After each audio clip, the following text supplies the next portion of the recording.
can't see. I can't see. I said it's blurry. Brother, I went 12 rounds, I can't see. It's just...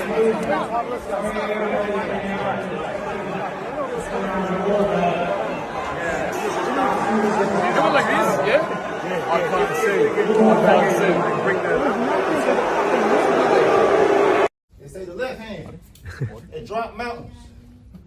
They say the right hand, be slaying dragons. The Untouchable True School Sports Empire proudly presents something the boxing games are missing. Hey, what's going on? It's your boy BT, and I came here to talk some boxing with the thousands of True School Sports subscribers. All right, so I'm coming to you guys better late than never to give you my thoughts on this whole Michael Zerafa situation in the Nikita Tszyu fight. You know, it caused a big stir, not just in Australia, but across the boxing world, because let's just get down to the nitty-gritty of it. Like, from a fan standpoint, for us, the fight fans, one of the reasons that a lot of us watch boxing is because these athletes are cut from a different cloth, and they're one of one, right? And we, not only do we watch them because of their courage and their heart and their spirit to fight when things get very difficult, but we look for a little maybe motivation and inspiration from some of these fighters, even for our own lives, right? Because these fighters are supposed to go and are pushed to go above and beyond the call of duty to win these fights, right? And to fight on even when things get difficult, right?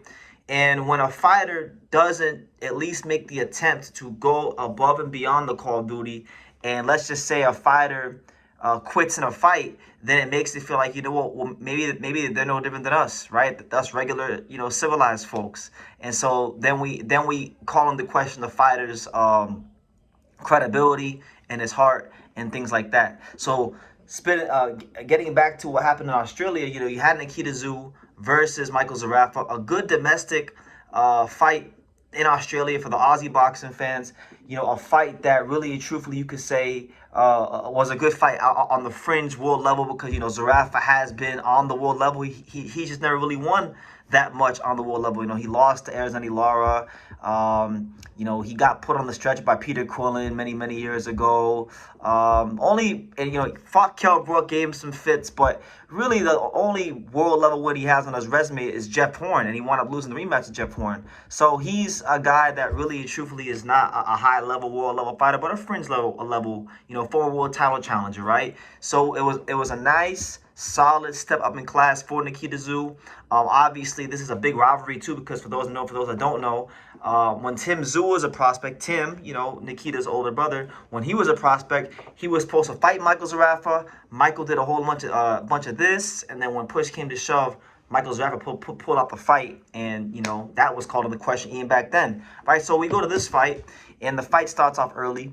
You know, Zerafa in the first, you know, round or so, he does show his sharpness and his veteran experience. But as we settle into the second round and even going into the third round, we see Nikita Tszyu really start to get on that front foot and really take Michael Zerafa to some deep, dark, uncomfortable places. And it was very apparent early that if Michael Zerafa could not hurt or get Nikita Tszyu's respect with his punching power or with his sharpness, that he was going to get butchered by the man they call the Butcher, and that man is Nikita Tszyu. So right before the third round starts, Michael Zerafa goes to the ringside physician, and he tells the ringside physician, "I can't see," right? And look, whenever you tell the ringside physician, when you have a big cut on your eye, that you can't see, you're running the risk. You're putting it now in the referee's discretion, in the doctor's discretion, the ringside physician's discretion to pull you out the fight and stop the fight. And I got to give the referee a lot of credit, because what the referee told Michael Zerafa was, "Hey, if you're telling me you can't see and you keep telling me this, I'm going to have to stop this fight. Is that okay with you?" He was very forthcoming. He was very blunt about the situation and was very transparent. And Michael Zerafa just kept saying, "I can't see." And he seemed to be okay with saying, "I can't see," and the referee stopping the fight. Then, you know, Tim Tszyu, as you guys saw in the beginning of this video, Tim Tszyu, he lets Michael Zerafa have it. He said, "Look, man, you know, you quit. You quit. I'm not shaking your hand. I'm not shaking your hand, brother. You quit." You know, because Tszyu, he had those cuts against Fedora, and he persisted a lot longer until his corner threw in the towel. And that's a lot different than, you know, you quitting at the first sign of adversity. Michael Zerafa, like, and look, I try to show a lot of grace because I do respect these fighters a lot. It takes a lot to get in that ring. It takes a lot to be a fighter, and I have a lot of respect for them. And like, who am I? I'm just a guy with the YouTube channel, right? Who just loves boxing, right? Who am I? But I cannot lie to the public. I can't lie to my viewers. I can't lie about what these 4 eyes and this prescription that needs to get changed soon saw. Michael Zerafa was taken to some deep, dark, uncomfortable places. He was met with a little bit of resistance, and he looked for the first exit. At the first exit, he looked for the door outside the first exit, and that's called quitting. So, listen, that unfortunately, that's his cross to bear, not mine or yours. That's his. He knows internally that he looked for the first way out in the fight, and he's clearly over it all, and it is what it is.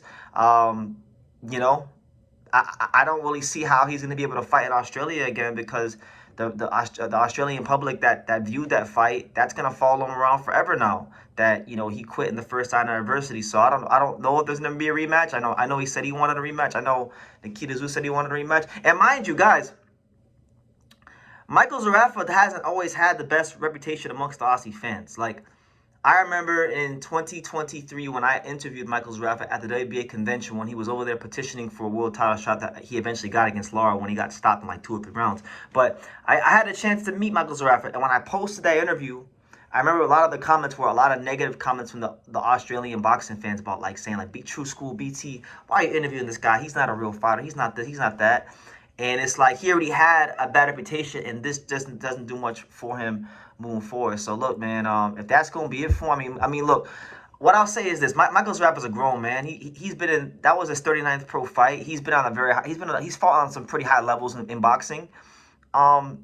If you didn't like what happened in the fight as far as the outcome, then you shouldn't be telling the ringside position and the referee over and over again that you can't see, especially when the referee's telling you in plain English, I'm going to stop this damn fight if you keep saying that. And he kept saying it, and he didn't seem to have any problems with it. But then once he saw the Australian public booing him and making a big deal about it, then that's when he was like, oh, I never get the credit I deserve, and you know, I wanted to continue, I wanted to fight.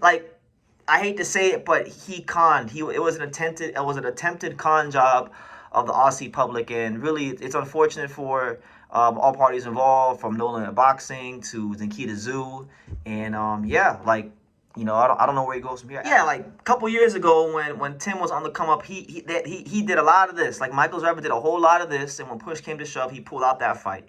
And then when he finally fights his little brother years later, you know, first sign of adversity, he looked for the way out. So my thing is, like, you know, at some point, you gotta accept the patterns of people, right? And I'm not saying Michael Zerafa isn't a competent professional. He is, but I mean, he quit. Like, what do you guys want me to say? He went out there and he quit. So look, that's that. He got to deal with that. You know, I hope if he wants to continue boxing, I hope he can get some good opportunities and, you know, shed this label, because I would hate for him to walk around with that for the rest of his life, because no one really deserves that kind of scrutiny. But again, this fight game is, like I've said, it's very unforgiving and it's tough, and I try to show as much grace as I can, but I can't lie about what I saw.